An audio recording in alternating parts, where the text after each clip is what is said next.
Corona महामारी के दौर में चुनावी रैलियों की अनुमति देने पर मद्रास हाईकोर्ट का गुस्सा सोमवार को चुनाव आयोग के खिलाफ फूट पड़ा। उसने देश में कोरोना की दूसरी लहर के लिए चुनाव आयोग को जिम्मेदार ठहराया है। हाईकोर्ट ने कहा है कि चुनाव आयोग के खिलाफ हत्या का मुकदमा चलाया जाना चाहिए। मुख्य न्यायाधीश संजीव बनर्जी और न्यायमूर्ति सेंथिल कुमार राममूर्ति की पहली पीठ ने राज्य के परिवहन मंत्री एमआर विजयभास्कर की याचिका पर सुनवाई करते हुए कहा कि चुनाव आयोग देश की सबसे गैर जिम्मेदार संस्था है, जिसने राजनीतिक पार्टियों को कोविड प्रोटोकॉल का पालन कराने के लिए कुछ नहीं किया। उनका कहना है कि चुनाव आयोग कोरोना की दूसरी लहर के लिए एकमात्र तौर पर जिम्मेदार है। चुनाव आयोग के अधिकारियों पर अगर हत्या का मुकदमा दर्ज किया जाए तो गलत नहीं होगा। उनके पास अधिकार का प्रयोग करने की किसी भी तरह की कमी नहीं है।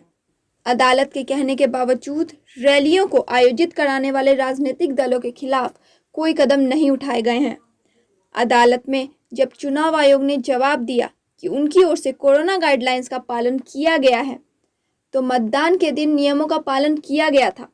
इस पर अदालत नाराज हो गई और पूछा कि जब प्रचार हो रहा था तब क्या चुनाव आयोग अपने दूसरे प्लैनेट पर था। कोर्ट ने कहा कि स्वास्थ्य का मसला काफ़ी अहम है, लेकिन चिंता की बात यह है कि कोर्ट को ये याद दिलाना पड़ रहा है। इस वक्त हालत ऐसे हो गए हैं कि जिंदा रहने के लिए संघर्ष करना पड़ रहा है। हाईकोर्ट ने चुनाव आयोग को चेतावनी देते हुए कहा है कि अगर 2 मई के लिए सब सही प्लान नहीं बनाया गया और उसे लागू नहीं किया गया तो वह मतगणना को रोक सकते हैं। गौरतलब है कि इस समय 5 राज्यों में विधानसभा चुनाव हो रहे हैं। इनमें 4 राज्यों में मतदान हो चुके हैं और केवल पश्चिम बंगाल में मतदान जारी है। 5 राज्यों की मतगणना 2 मई को ही होनी है।